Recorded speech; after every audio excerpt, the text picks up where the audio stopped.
Tentu seorang suami pun harus balance, harus imbang.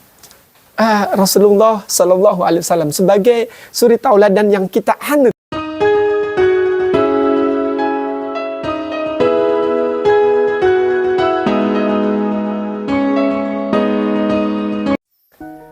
Assalamualaikum warahmatullahi wabarakatuh. Sahabat-sahabat yang beriman, yang dirahmati Allah, mudah-mudahan antum semua dalam keadaan sehat walafiat. Alhamdulillah, jumpa lagi di channel ini. Mudah-mudahan berkah dan bahagia. Masya Allah, tabarakallah. Kali ini kami akan membahas tentang pernikahan. Masya Allah. Rasulullah Shallallahu Alaihi Wasallam bersabda, barang siapa yang membenci sunnahku, maka bukan termasuk dari golonganku. Nah, menikah adalah sunnah Rasulullah Muhammad Sallallahu Alaihi Wasallam.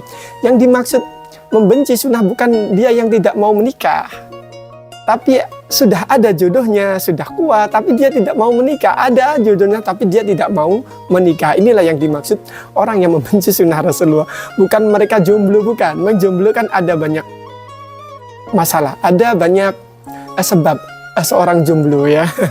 Dari itu Jalaluddin Rumi pernah berkata, wah ini terkenal di Jalaluddin Rumi, Masya Allah, menikahlah walaupun apapun yang akan terjadi nanti, menikahlah, karena dengan menikah engkau akan menjadi sufi. Ini sungguh menarik ini kalau berbicara tentang sufi ya.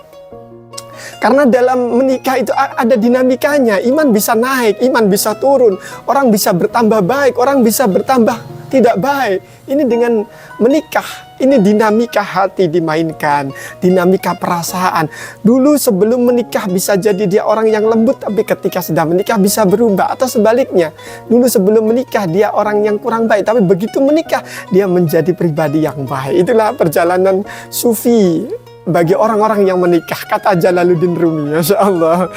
Jalaluddin Rumi juga pernah berkata, untuk seorang suami ini ya, jika engkau ingin mengubah atau memperbaiki akhlak istrimu, maka lebih dululah engkau rubah dan engkau perbaiki akhlakmu. Tentu ini bagi seorang suami, memang di dalam diri seorang laki-laki, tentu ini di dalam diri seorang suami itu ada keinginan untuk merubah tabiat istri yang kurang baik menjadi baik, ingin merubah akhlak istri yang kurang baik menjadi baik. Ini tentunya ini akan tidak berhasil apabila tidak dimulai dengan merubah akhlak diri sendiri. Ya, buat apa kita fokus merubah akhlak istri kalau akhlak diri kita seorang suami tidak diperbaiki? Maka dimulai dari diperbaiki akhlak diri sendiri, akhlak suami. Nanti insya Allah akhlak istri pun akan ikut menjadi lebih baik, dan itu akan sukses. Untuk memperbaiki akhlak istri dimulai dari memperbaiki akhlak diri kita. Seperti itulah. Karena dalam hati wanita itu ada dua dimensi. Yang pertama adalah dimensi tanzih. Dimensi tanzih itu suatu dimensi yang jauh dari jangkauan kita sebagai seorang suami, sebagai seorang laki-laki, di mana dimensi tanzih ini perempuan bermain dengan perasaannya, tidak bermain dengan logikanya. Jadi kita akan susah untuk mengarahkannya karena dia bermain dengan perasaannya. Ini dimensi tanzih. Maka wanita itu mempunyai rahasia-rahasia yang sungguh tidak bisa dimengerti oleh seorang suami. Setiap wanita yang satu dengan wanita yang lain tentu punya karakteristik yang sangat berbeda-beda. Itulah kemuliaan Allah menciptakan makhluk-makhluknya yang begitu indah, yang begitu berwarna-warni. Dimensi yang kedua adalah dimensi tazkiyatun nafs. Di dalam diri wanita itu ada yang disebut rahim. Rahim, sifat Allah titipkan di dalam tubuh wanita, rahim. Di dalam rahim itulah akan keluar anak-anak kita. Di dalam lewat rahim seorang wanita, lewat kasih sayang seorang wanita akan keluar generasi-generasi manusia-manusia berikutnya.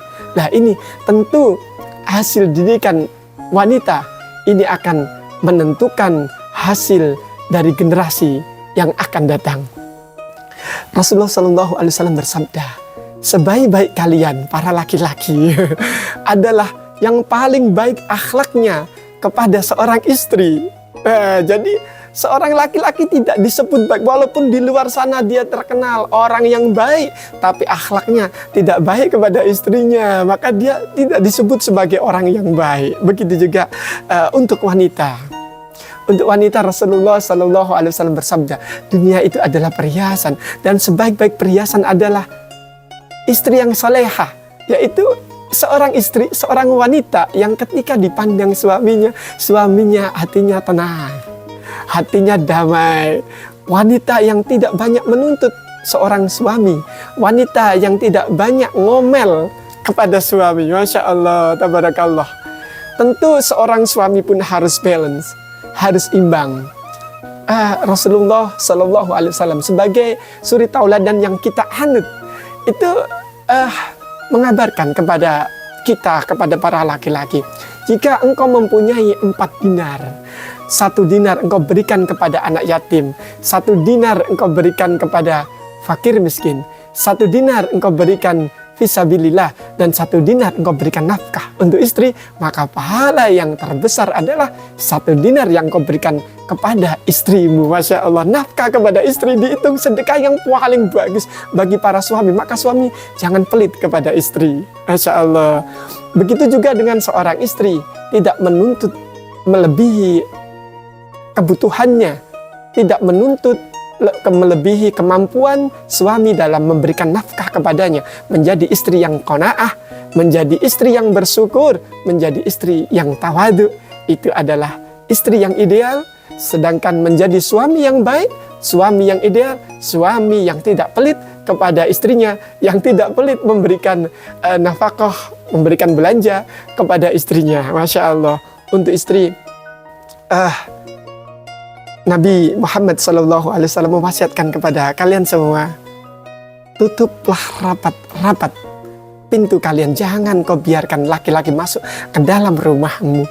Maksudnya, engkau jangan biarkan laki-laki lain masuk ke dalam rumah tanggamu, mencampuri urusan rumah tanggamu, karena itu bisa membuat gaduh di dalam rumah tanggamu. Maka sakinah dalam keluarga akan terganggu atau tidak akan terwujud. Untuk laki-laki, ini Rasulullah Muhammad SAW mewasiatkan kepada kita, kepada kaum laki-laki, kepada para suami, jika engkau menjumpai seorang wanita cantik di jalanan dan engkau tergoda, hatimu jatuh cinta kepadanya, segeralah engkau pulang. Karena apa yang membuatmu cinta kepada wanita yang kau lihat di jalan itu ada di rumahmu, ada pada istrimu.